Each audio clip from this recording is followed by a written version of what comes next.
আর মনে রাখবেন প্রিয় ভাইয়েরা, দুনিয়ার জীবনে আমরা যাদেরকে নিয়ে বসবাস করি আর কি, প্রকৃত অর্থে তারা আমাদের আপন নন। আমাদের প্রকৃত আপন সত্তা হচ্ছেন আল্লাহ রাব্বুল আলামিন। আল্লাহর চেয়ে আপন আপনার কেউ নেই পৃথিবীতে। তো সেই আল্লাহকে আপন করে নেন, আপনি বুদ্ধিমান। আল্লাহকে বাদ দিয়ে অন্য সব কিছুকে আপন করে নেবেন, আপনার মৌতের পরে আপনাকে এরা ভুলে যাবে। আপনার মৃত্যুর পরে এরা আপনাকে খুব বেশি দিন মনে রাখবে বলে মনে হয় না, রাখলেও বছরে বছরে একদিন। কিন্তু আল্লাহ রাব্বুল আলামিন একটা মুহূর্ত আপনাকে ভুলে থাকবেন না।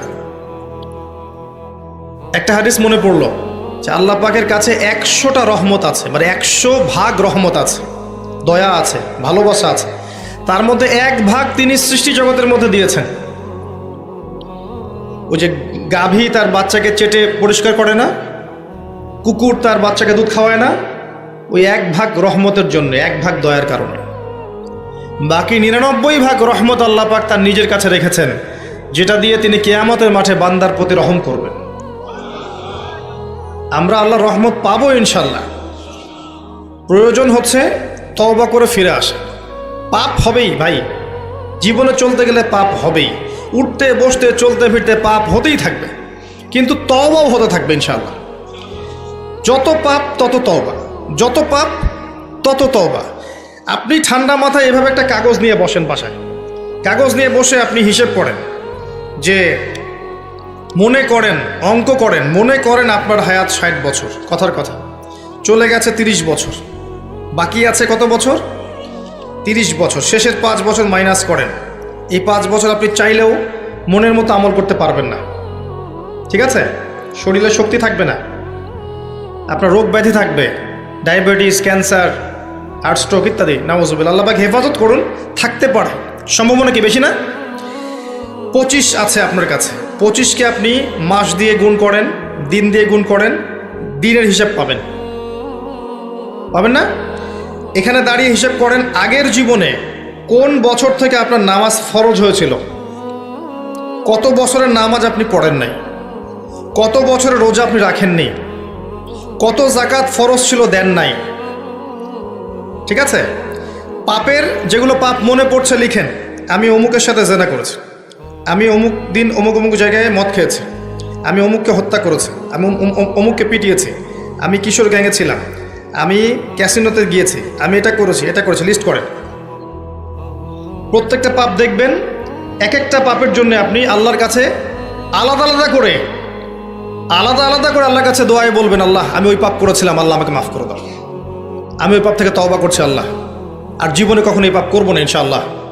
এরকম করে তওবা করেন, তওবাটাকে ফিল করতে পারবেন। খালি মুখে যদি বলেন আস্তাগফিরুল্লাহ ওয়া আতুবু ইলাইহি, ফিল করতে পারবেন না। আপনি লিখেন, বুঝবেন যে আপনি কি কি করেছেন জীবনে। করা যাবে না এটা, যেগুলো মনে পড়ছে করা যাবে কিন্তু। এরপরে অজু করবেন, করে সুন্দর করে 2 রাকাত সালাত পড়বেন, পরে চোখের পানি ছেড়ে আল্লাহর কাছে কান্নাকাটি করবেন যে আল্লাহ এই কাজ আমি করেছিলাম, আমি প্রত্যেকটা কাজ আমি আল্লাহ স্বীকার করছি যে আমি এগুলো ভুল করেছি। আল্লাহ তুমি আমাকে যত নেয়ামত দিয়েছো সব নেয়ামত স্বীকার করছি আল্লাহ, এবং আমি যত পাপ করেছি, তোমার অবাধ্য হয়েছে, সব স্বীকার করছি আল্লাহ, তুমি আমার পাপগুলোকে মাফ করে দাও। 1 মুহূর্তের মধ্যে আল্লাহ পাক মাফ করে দেবে ইনশাআল্লাহ তাআলা। শুধু তাই না, আল্লাহ পাক বলেছেন যে আল্লাহ পাক এই সমস্ত গুনাহগুলোকে নেকি দিয়ে পরিবর্তন করে দিবেন ইনশাআল্লাহ। ইল্লা মান তাবা ওয়া আমানা ওয়া আমিলা আমালান সালিহান, আছে না একটা সূরা ফুরকানে, ইল্লা মান তাবা ওয়া আমানা ওয়া আমিলা আমালান সালিহান। তারা নয় যারা তওবা করেছে এবং ঈমান এনেছে এবং বেশি বেশি সৎ আমল করেছে। উলাইকা ইউবাদদিলুল্লাহু সাইয়্যাতিহিম হাসানাত, এরাই তারা যাদের সমস্ত গুনাহকে আল্লাহ পাক নেকি দিয়ে পরিবর্তন করবেন। শয়তান ধোঁকা দিবে আপনাকে, শয়তান বোঝাবে এত তাড়াতাড়ি কেন, এখনো সময় পড়ে আছে, পরে তওবা করো, এত দ্রুত দিনের পথে আসতে হবে কেন, অনেক সময় পড়ে আছে, আগে পড়াশোনা শেষ করো, এসএসসি শেষ হোক, ইন্টার শেষ হোক, অনার্স শেষ হোক, মাস্টার্স শেষ হোক, একটা চাকরি আগে পাও, বিয়ে শাদী হোক, পরিবার হোক, শেষ বয়সে গিয়ে একটা হজ করে আলহাজ টাইটেল নিয়ে নেব, ব্যাস হয়ে গেল।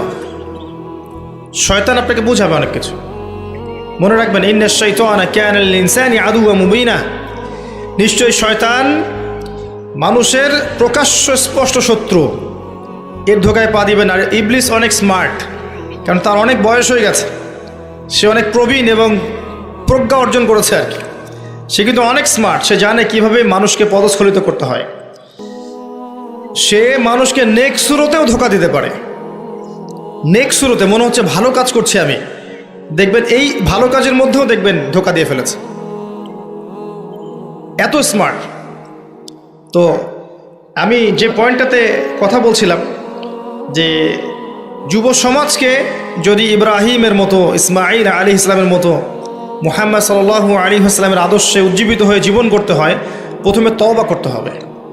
খালেস তওবা করে সমস্ত পাপ ছেড়ে দিয়ে বাকিটা জীবন, এই যে 25 বছরের টার্গেট করেন, এই 25 বছর আমি কি করতে চাই, আমার লাইফের গন্তব্য জান্নাত, জান্নাতে যেতে হলে আমার কি দরকার, আল্লাহর সন্তুষ্টি। আমি একটা জীবন পেয়েছি, এই 25 বছরের পর আমি আর থাকবো না পৃথিবীতে, এই সময়টুকুতে আমি কি করতে পারি নিজের জন্যে, নিজের পরিবারের জন্যে, আমার পরবর্তী প্রজন্মের জন্যে, ঠিক আছে, আমার উম্মার জন্যে, দেশের জন্যে বা রাষ্ট্রের জন্যে আমি কি করতে পারি, প্ল্যান করতে হবে। আমি কি পড়বো, এখন কোন কোন বই পড়বো, কোন কোন সাবজেক্ট পড়বো, পড়াশোনা করতে হলে আমাকে কার কার কাছে যেতে হবে লিখে ফেলেন। পড়াশোনার পরে আমি কিভাবে আমল করব, দিন রাত কেমন করে গোছাবো, 24 ঘন্টা রুটিন করে ফেলেন।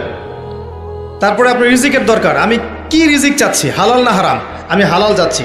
হালাল যদি চাই, আমি হালাল জব খুঁজবো, হালাল ব্যবসা করব, হালাল কৃষিভিত্তিক কাজ করব, হালাল কিছু করব, হারামে যাব না। প্রত্যেকটা কাজ ক্যালকুলেশন করে করেন। বিয়ে করব, এরপরে আমি কাকে বিয়ে করব, এই জিন্স এবং টি শার্ট পরা মেয়েকে নাকি একটা পর্দাশীল মুত্তাকি মেয়েকে? যে মুত্তাকি মেয়েকে টিক চিহ্ন দিলেন, এবার আসেন মুত্তাকি মেয়ে খুঁজতে হবে। মুত্তাকি মেয়ে ফেসবুকে পাওয়া যাবে না, ওই মেসেঞ্জারে পাওয়া যাবে না, হোয়াটসঅ্যাপে, ইমো, ভাইবারে পাওয়া যাবে না, ওইখানে যোগাযোগ করতে হবে।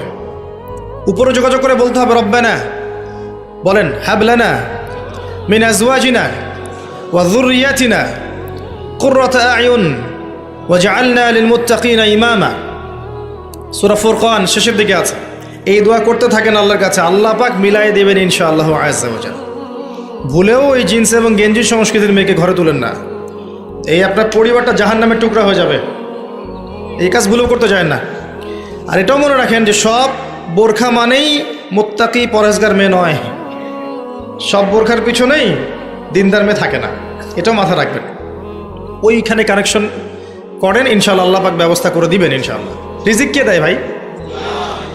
আসমান জমিন সৃষ্টির 50,000 বছর আগে, কত হাজার? 50,000 বছর আগে আল্লাহ পাক তাকদির লিখে ফেলেছেন। লেখা হয়ে গেছে আপনার কার সাথে বিয়ে হবে, আপনার কয়টা বাচ্চা হবে, আপনি কত বছর থাকবেন পৃথিবীতে, কিভাবে মারা যাবেন, কোন দিন মারা যাবেন, এবং মৌতের পর আপনার কি হবে। এই পৃথিবীতে আপনি কত কোটি চালের দানা খাবেন, কত কোটি ডালের দানা খাবেন, কতগুলো মাছ খাবেন, কতগুলো মাংস খাবেন, সব লেখা আছে, সব লেখা আছে। আল্লাহ পাকের এই পুরো সিস্টেমের মধ্যে আমরা এর বাইরে যাওয়ার কোনো ক্ষমতা নেই। মানুষ তো আল্লাহকে চিনে না, মানুষ আল্লাহকে চিনে না বলেই আল্লাহর অবাধ্য হয়। উমর রাদিয়াল্লাহু আনহু আমিরুল মুমিনিন, ইসলামের দ্বিতীয় খলিফা, রাতের বেলা তাহাজ্জুদ পড়তেন, আবার রাতের একটা অংশ অল্প একটু বিশ্রাম নিতেন, নিয়েই আবার বের হয়ে পড়তেন জনগণের খোঁজখবর নেওয়ার জন্যে। দেখছেন যে এক মা চুলার উপরে হাঁড়ি বসিয়ে রেখেছে, হাঁড়িতে কিছু নাই, বাচ্চাটা কাঁদছে। গল্পটা জানেন না? এটা প্রসিদ্ধ গল্প, কিন্তু প্রসিদ্ধ কাহিনী, বিভিন্ন কিতাবে এসেছে। তো তিনি গিয়ে জিজ্ঞাসা করলেন, কি সমস্যা, বাচ্চা কাঁদছে কেন, খাবার কোথায়? তো এই মহিলা বলছে, ওয়াল্লাহি হাযা বাইনি ওয়া বাইনা ওমর, আল্লাহর কসম করে বলছি এই অবস্থাটা আমার ওমরের আর আল্লাহর মাঝখানের ব্যাপার। মানে এ অভিযোগ করছে আল্লাহর কাছে ওমর সম্পর্কে রাদিয়াল্লাহু আনহু। সে তো চিনতে পারেনি যে এই ব্যক্তি ওমর রাদিয়াল্লাহু আনহু। কথা বুঝতে পারছেন? আচ্ছা, এবার ওমর রাদিয়াল্লাহু আনহু একটু ভয় পেয়ে গেলেন, মানে বিচলিত হয়ে পড়লেন যে আমার ব্যাপারে আল্লাহর কাছে দাবি রাখলে তো সমস্যা না। তিনি এমন মানুষ ছিলেন যিনি বলেছিলেন যে ইরাকের ফোরাত নদীর কিনারায় যদি কোনো ছাগলের বাচ্চা না খেয়ে মারা যায়, আমি ভয় পাই যে আল্লাহ পাক সেজন্য আমাকে জবাবদিহি করাতে পারেন। এমন ছিলেন তিনি আমিরুল মুমিনিন, খেজুর পাতার মসজিদে বসে অর্ধবিশ্ব শাসন করেছেন, অর্ধবিশ্ব, এবং মাটিতে ঘুমাচ্ছেন। তার ব্যাপারে একটা প্রসিদ্ধ কথা আছে, হাকামতা আদালতা আমিনতা ফানিমতা। হে ওমর, তুমি বিচার কার্য পরিচালনা করেছো, ন্যায় বিচার করেছো, নিরাপত্তা দিয়েছো, এরপর ঘুমিয়েছো। তারপর তিনি কি করলেন? বললেন, ইয়া আমাত আল্লাহ, হে আল্লাহর বান্দি, একটু অপেক্ষা করো, আমি আসছি। তিনি চলে গেলেন মদিনায়, গিয়ে ওই যে রিলিফ দেয় না, রিলিফ ত্রাণ রাষ্ট্রীয় কোষাগার থেকে, সেখান থেকে একটা বড় বস্তা খাদ্য, জব বা গম এই টাইপের নিজের কাঁধে ওঠালেন। নিজের কাঁধে, অ্যাসিস্ট্যান্টের কাঁধে নয়, নিজের কাঁধে, গাড়িতে করেও নয়, পায়ে হেঁটে কাঁধের মধ্যে এই বস্তাটা নিয়ে তিনি হেঁটে হেঁটে যাচ্ছেন ওই মহিলার বাসা পর্যন্ত। তার পাশে একজন সাহাবী ছিলেন, তার নাম ছিল আসলাম রাদিয়াল্লাহু আনহু। ইনি বলছেন যে, ইয়া আমিরুল মুমিনিন আনা আহমিলু, হে আমিরুল মুমিনিন, আমাকে দেন, আমি বহন করছি। তখন উমর রাদিয়াল্লাহু আনহু বলছেন, হাল আনতা তাহমিলু উযরি ইয়াউমাল কিয়ামাহ, তুমি কি কিয়ামতের দিন আমার পাপ বহন করবে? তুমি কি কিয়ামতের দিন আমার পাপ বহন করবে, আমার বোঝা বহন করবে? আজকে এটা চাচ্ছ তুমি আমার কাছে? নিজে কাঁধে করে নিয়ে গিয়ে ওই মহিলাকে দিলেন, নিজের হাতে রান্না করে বাচ্চাগুলোকে খাওয়ালেন, এরপরে গিয়ে আল্লাহর কাছে কেঁদে কেটে দোয়া করলেন, আল্লাহ, তুমি আমাকে যে দায়িত্ব দিয়েছ, আমি হয়তো এই দায়িত্ব পালন করতে পারছি না, তুমি আমাকে ক্ষমা করে দাও। আমি কিভাবে আপনাকে বুঝাবো যে এগুলো হচ্ছে ইসলাম? ইসলামের এই সৌন্দর্যগুলো দেখে হাজার হাজার অমুসলিম ইসলাম কবুল করেছে। ইসলাম তরোয়ারির জোরে ছড়ানো হয়নি, মানুষকে জোর করে, বোমাবাজি করে, সন্ত্রাসবাদ ছড়িয়ে এভাবে ইসলামের প্রচার হয়নি, কখনো হবেও না ইনশাল্লাহ। ইসলাম এভাবে সৌন্দর্য দিয়ে প্রতিষ্ঠিত হয়েছে, ন্যায় বিচার দিয়ে, আদালত আমানত দিয়ে, মুসলিমদের তাকওয়া পরহেজগারিতার চরিত্র দিয়ে। মানে এই যুব সমাজের চারিত্রিক এই অধঃপতনের দিকে তাকান, এরা কি আসলে সেই উম্মার সদস্য? আদৌ কি আমরা উমর রাদিয়াল্লাহু আনহুর উত্তরসূরি, আবু বকর ওসমান আলীর উত্তরসূরি, খালিদ বিন ওয়ালিদ, তারেক বিন জিয়াদ, জায়েদ ইবনে হারেসা, জাফর ইবনে আবি তালেব, আব্দুল্লাহ বিন রওয়াহা, তাদের অনুসারী, বদর এবং উহুদের সাহাবীদের মতো আমরা? আমাদের উচিত নিজের চেহারা আগে আয়নায় দেখা, কারণ প্রত্যেকটা নফসকে মৌতের স্বাদ গ্রহণ করতে হবে। ফাইন্নামা তুওয়াফাউনা উজুরাকুম ইয়াউমাল কিয়ামা, এরপর কিয়ামতের মাঠে তোমাদেরকে পূর্ণ প্রতিদান দেয়া হবে। ফামান যুহজিহা আনিন নার ওয়া উদখিলাল জান্নাতা ফাকাদ ফাজ, ওই দিন যাকে জাহান্নাম থেকে বাঁচানো হবে এবং জান্নাতে প্রবেশ করানো হবে, একমাত্র সে ব্যক্তি সফল, আর কেউ সফল নয়।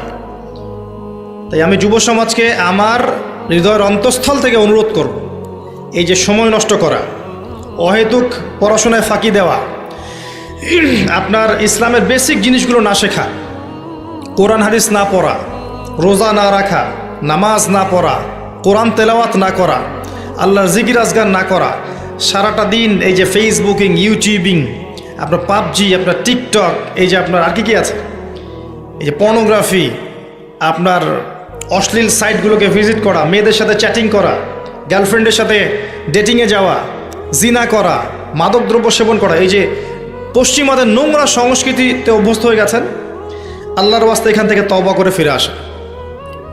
ফিরে আসেন, আপনার জন্য দুইটা সুসংবাদ। একটা হচ্ছে, নবী সাল্লাল্লাহু আলাইহি ওয়াসাল্লাম বলেছেন, কিয়ামতের মাঠে আল্লাহ পাক 7 শ্রেণীর মানুষকে আল্লাহর আরশের ছায়ায় ছায়া দিবেন, যেদিন ওই ছায়া ছাড়া অন্য কোনো ছায়া থাকবে না। তার মধ্যে এক শ্রেণী হচ্ছে যে যুবক সমাজ বা যুবক শ্রেণী, যুবতীও পর্বের মধ্যে, যারা তাদের যৌবনকালটাকে আল্লাহর রাস্তায় বিলিয়ে দিয়েছে। মনে রাখবেন, বার্ধক্যে গেলে মৌতের ফিকির সবার হয়, বার্ধক্যে গেলে সবারই মৌতের ফিকির হয়, কিন্তু ওই বার্ধক্যে গেলে এখনকার গোল্ডেন টাইমটা কখনো ফিরে আসবে না, কোশ্চিনকালেও আপনি এই সময়টা ফিরে পাবেন না। আরেকটা হচ্ছে যে আল্লাহ পাক সেই যুবককে দেখে বিস্মিত বোধ করেন, যেই যুবক তার প্রবৃত্তির চাহিদাকে দমন করেছে এবং যৌবনকালটাকে আল্লাহর পথে দিয়ে দিয়েছে। যুবক বয়সের ইবাদতের এত মূল্য আল্লাহর কাছে, এত মূল্য যে এই সময়টাতে মানুষ যা ইচ্ছা তাই করতে পারত। কিন্তু যুবক শ্রেণী আল্লাহকে ভয় করে, তার রাসূলকে ভালোবেসে, রাসূলের সুন্নাহগুলোর উপর আমল করলে, নামাজ পড়লে, রোজা রাখলে, তাহাজ্জুদ পড়লে, জিকির করলে, সৎ কাজের আদেশ করলে, অসৎ কাজে নিষেধ করলে, জ্ঞান অর্জন করলে, তিলাওয়াত করলে, এক কথায় ন্যায়ের পথে থাকলে আল্লাহ পাক অফুরন্ত নেকি পুরস্কার দিবেন।